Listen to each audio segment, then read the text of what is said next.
Thank you, Sean. Good morning, everybody. Thanks for being here. This is a big day for me, too. I'm really, really happy, pleased, and honored to be the new Chicago Fire head coach. I had a really nice start over the weekend meeting the players, and on Monday we had a good first training session with all the new staff and a lot of new faces. So thanks for being here, and I'm open to answer all of your questions. Terrific. Start us off. We'll go. Paul Tenorio from The Athletic. Rafa, can you talk about obviously coming in, you must be excited to get started, but the challenge of building a team while preseason is still ongoing and kind of what your hopes are of getting this team up to speed as you add players for the opening of the season? Yeah, sure. That is obviously one of the biggest objectives when you come in as a new head coach with a new staff. It's building first the new staff and building the team. In the first day with the team, we spoke about a team culture we want to create, a way how we want to live together, how we want to train together and be together every single day during this year, I think. And that's not only on the field, that's more off the field. So I think that is the start of building a culture, of building a team. And then over the next couple of trainings and weeks and months is building, from my side, giving my ideas of how I see the game to the team, training our principles, training our game model. Building a team is really exciting, but building a team also takes time. It's not going to be done overnight. The good thing is here we have a big part of the roster which they know each other. They've played together already for a good amount of time. That is always good.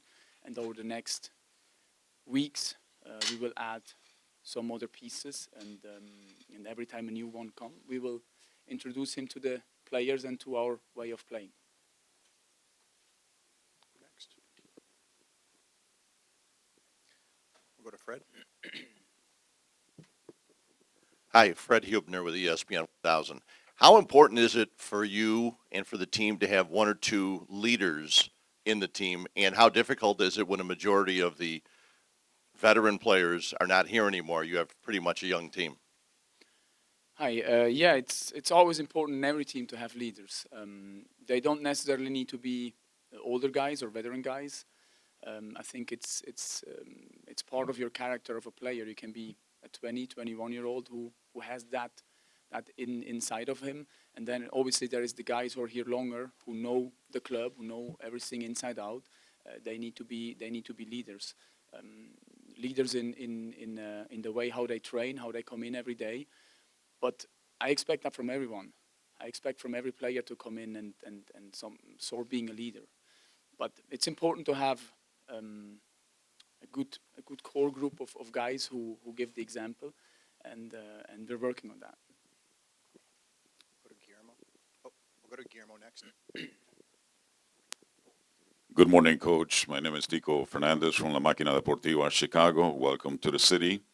First and foremost, Chicago Fire, where it all started, Soldier Field. What are your thoughts on the 2020 edition of it, and your thoughts on the upcoming season?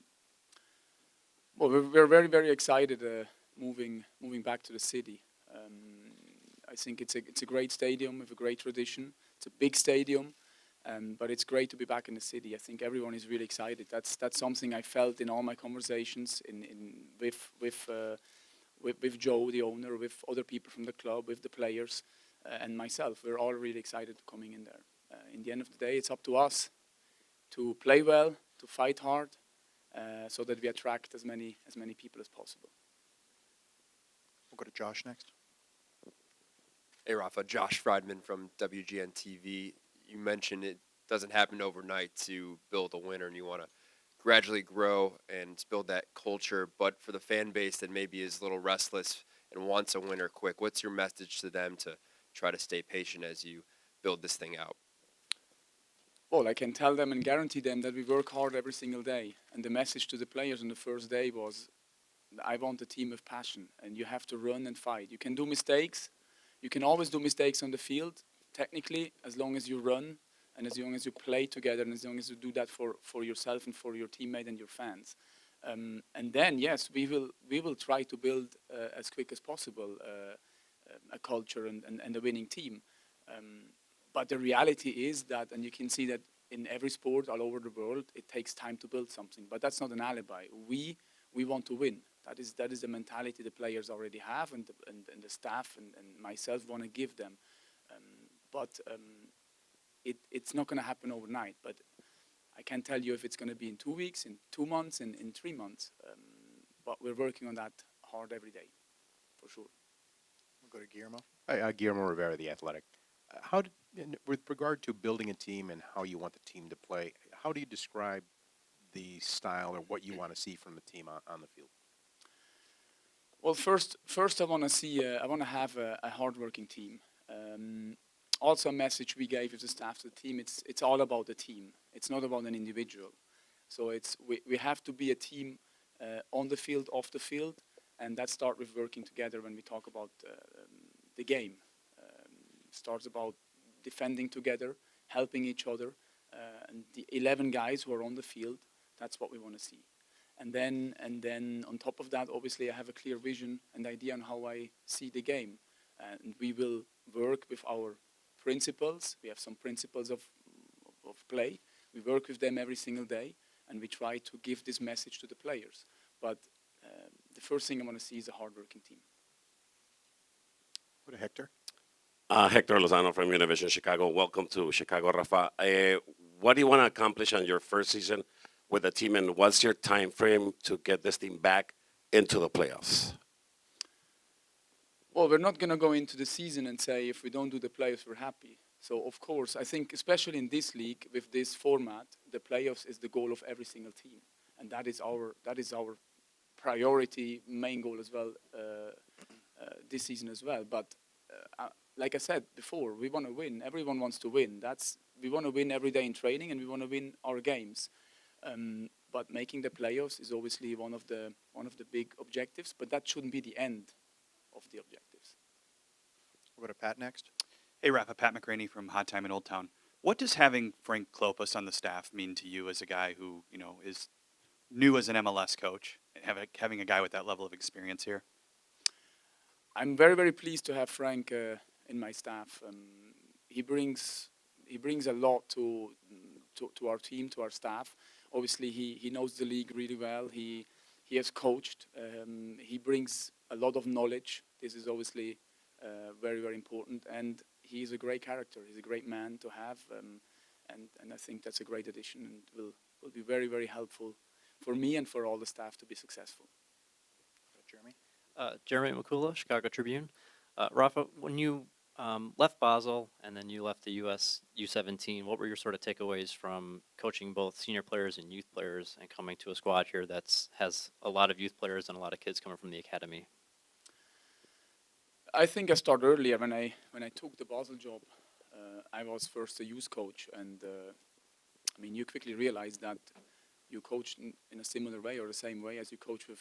Maybe not like when I first started with 14-year-olds, but you coach similar things, you make similar exercises with the professionals. It's just maybe a different approach on how you talk to them than how you talk to a 14 or 15-year-old. But in the end of the day, you coach similar things. You still coach the basics, and you also realize that the players, the pros, and I was one, they appreciate when you try to help them getting better as an individual, and that obviously in the end makes them better as a player. So when I came down and then took over the under-17s, it was the same thing. I trained similar things with the under-17s what I did with my Basel team. So that doesn't really change. It's more with youth, you're usually talking to 20, 25 players who are the same age. And once you have a professional team, there is like right now here we have 15-and-a-half-year-olds, but we also have 35-year-olds.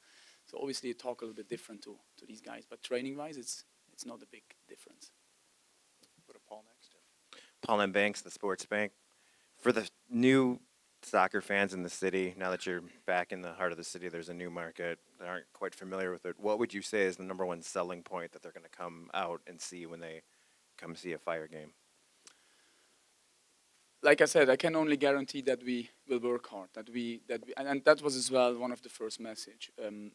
If we work hard, with hard work, you create emotions, and fans want to see emotions. So we have to create emotions in our team, put emotions on the field so that the fans come, the fans leave happy. In the end of the day, again, every team goes on the field, every player wants to win. We cannot guarantee to win every single game, but we can guarantee that we will give everything in every single game for our fans and for ourselves. And if the fans see that, I'm sure they come back because I think at least that's how I see the game. When I go and watch a sport, I want to see them run and fight and do everything. And obviously then we have a game plan and we want to play nice football as well. But nice football for me may be different than nice football for you, and nice football for him is maybe different for Sean. So it's obviously very difficult to define nice football. But hard work. I think that brings people back. Go to Alex and then Daniel. Alex Campbell from MLSsoccer.com. Rafa, when the Fire first approached you about this opportunity, what about the club? What about the situation that the Fire find themselves in with the ability to really build a roster, half from scratch, so to speak? What about this opportunity with the Fire attracted you to this job and convinced you that this was the right place for you to take the next step in your career? Basically, a lot of things, almost everything. I mean, I saw it as well as a great opportunity to start building something with a lot of new people. Obviously, I was approached by George. It was before Christmas. I was already in Switzerland, and I know George quite well. We had good conversations. I had then really good conversation with Joe, our owner, about the vision and how we see things. But as well, I got the feeling about what human being he is. And for me, it was very, very important, first of all, in my next job, my next club job, to work with good people together. And then obviously, I felt pretty quickly in my conversations the whole excitement about the upgrades which are now down in Bridgeview, the moving to the new stadium. There is something going on in this club, and this is an exciting time for me to be the head coach. Coach Daniel Bocionga, Polskie Radio. You touched base a little bit on that. The roster is still in the process of being completed.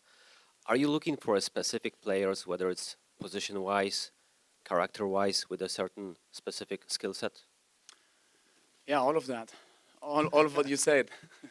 Of course, I mean, I knew when I was approached, and I also knew the roster, and I saw that there is a lot of positions open.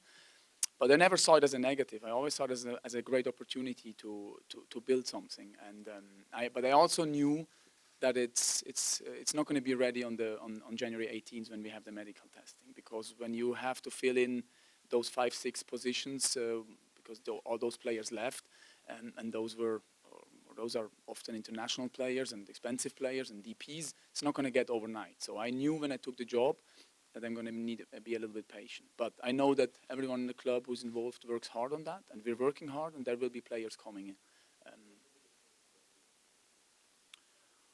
Well, we've lost. People left in a central defender position. Dax McCarty lost. The number 9 we have with Robert Barrett and CJ Japong. We have now number 9s. We have Gaetan left. He was an attacking midfielder. So basically, those positions who left, we were going to try to fill these holes. But I can tell you one position which is more important than the others. Go to Shay. Hi, Rafa. Shay Pepler from Fox Chicago. Welcome to Chicago. Kind of off the field, what do you know about the city, or what have you learned in the short time that you've been here? It's a beautiful city, and everyone told me wait until the winter comes. So I was very, very. I was actually, even as a Swiss guy, a little bit scared.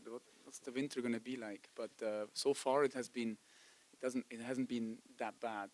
I came here in April, and this is a beautiful city. Obviously, everyone talks about the summers, and I was here a little bit in the summer. I have to say, during my job with the under-17 national team, I traveled quite a lot, so I wasn't here that much. But the city is beautiful. It offers everything you want if you like big cities. And obviously, being on the water, there's a lot to do. So I really love the city. My wife's from California. It's gonna be tough winters for her, obviously. But I'm from Switzerland, so I'm fine with the cold. No, it's a beautiful city which offers a lot, and I'm really happy to be here. Go down to Paul. Rafa, you mentioned the different principles of play you talked to the team about, and how beautiful football can look one way to you and another way to someone else. What is beautiful football to you? What are your principles of play? Do you want to keep the ball, play with the ball? Do you play against and press and run? What do we expect to see from the Fire this season?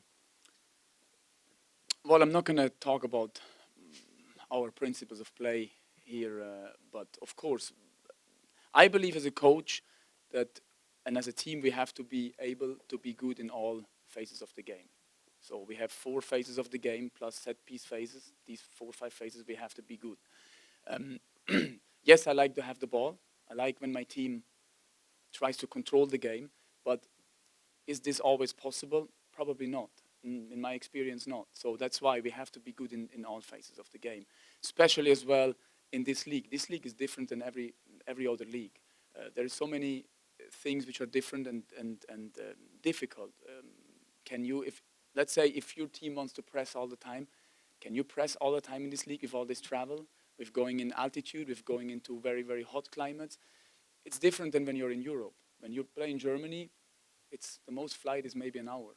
From Hamburg to Munich, an hour and 15 minutes or something. So there's less travel, there's less changes.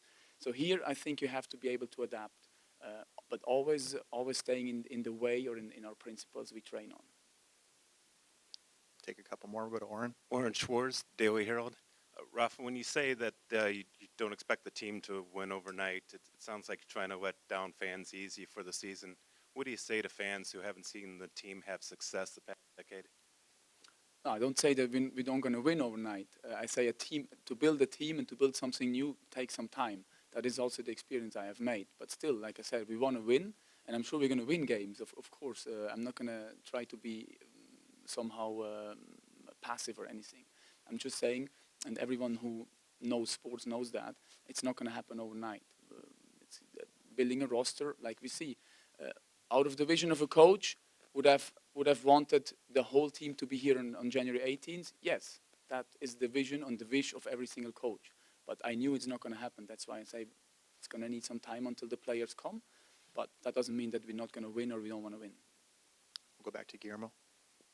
You mentioned Dax McCarty and his departure. He was a significant figure on and off the field. How do you envision the transition for a replacement for him in both of those roles on the field as well as off of it? Do you have a time frame when you'd like to see sort of that position filled, and how do you see, and obviously it's early, but how do you see the off the field leadership role being fulfilled?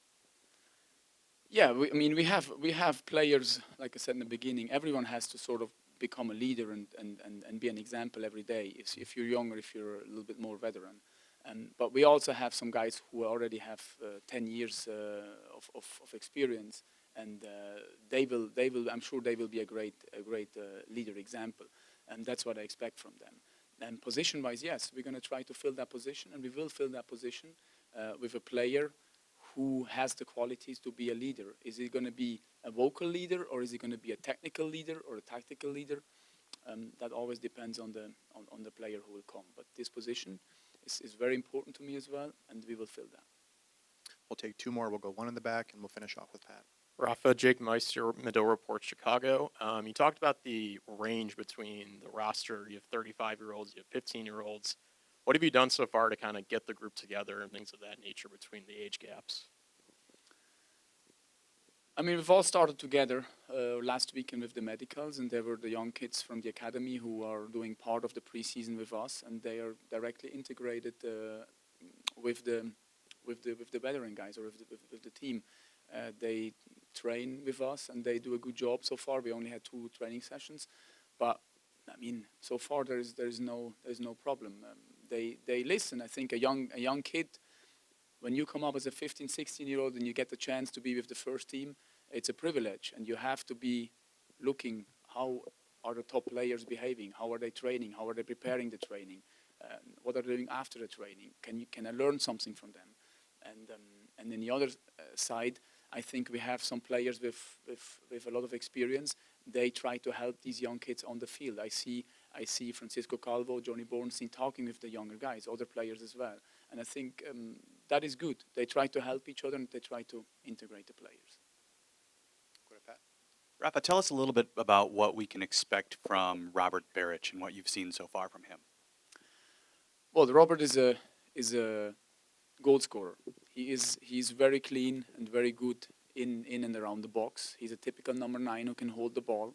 He has a good athletic profile, and he's a hard worker for the team. So these are the things I expect from him, and I'm sure he will be very good for our team. Terrific. Thank you, everybody.